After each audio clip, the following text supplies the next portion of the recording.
Hi, it's been a while, but I'm back. Got George's Marvellous Medicine for you tonight. Just to recap, George has been exploring the house, finding all sorts of things to put in his marvellous medicine that he is making up for Grandma. And at the end of the last chapter, she was asking him, "Where is my medicine? Don't forget it," she said. "I won't," said George. Right, chapter 4, Animal Pills. At this point, George suddenly had an extra good wheeze. Although the medicine cupboard in the house was forbidden ground, what about the medicines his father kept on the shelf in the shed next to the hen house? The animal medicines. What about those? Nobody had ever told him he mustn't touch them. "Let's face it," George said to himself. "Hairspray and shaving cream and shoe polish are all very well, and they will no doubt cause some splendid explosions inside the old geezer. But what the magic mixture now needs is a touch of the real stuff, real pills and real tonics to give it punch and muscle." George picked up the heavy 3/4 full saucepan and carried it out of the back door. He crossed the farmyard and headed straight for the shed alongside the hen house. He knew his father wouldn't be there. He was out haymaking in one of the meadows. George entered the dusty old shed and put the saucepan on the bench. Then he looked up at the medicine shelf. There were 5 big bottles there. 2 were full of pills, 2 were full of runny stuff, and 1 was full of powder. "I'll use them all," George said. "Grandma needs them. Boy, does she need them." The first bottle he took down contained an orange-coloured powder. The label said, "For chickens with foul pest, hen gripe, sore beaks, gammy legs, egg trouble, broodiness, or loss of feathers. Mix 1 spoonful only with each bucket of feed." "Well," George said aloud to himself as he tipped in the whole bottle full, "the old bird won't be losing any feathers after she'd had a dose of this." And here he is in the shed, finding all of the pills and potions.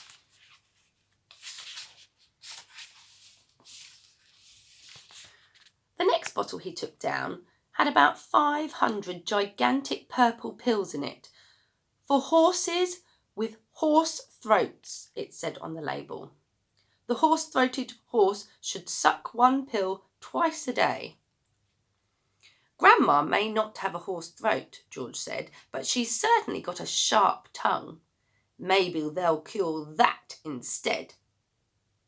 Into the saucepan went the 500 gigantic purple pills.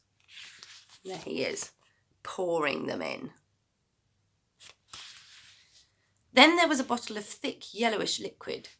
"For cows, bulls and bullocks," the label said, "will cure cowpox, cow mange, crumpled horns, bad breath in bulls, earache, toothache, headache, hoofache, tail-ache and sore udders."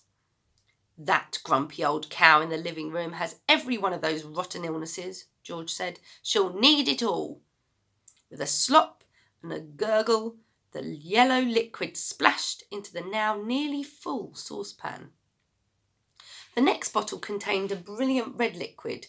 "Sheep dip," it said on the label.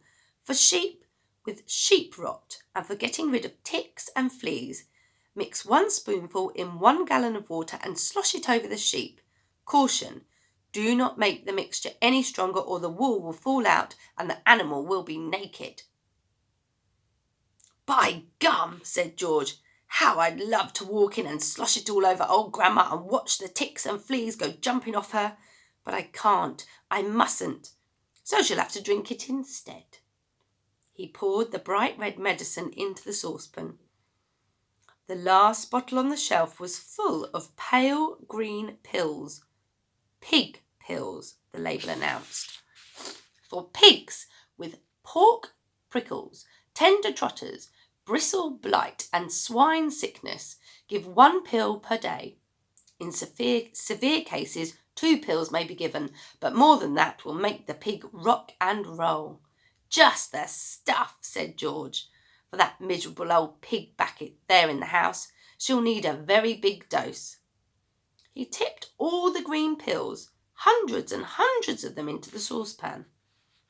There was an old stick lying on the bench that had been used for stirring paint. George picked it up and started to mix his marvellous concoction.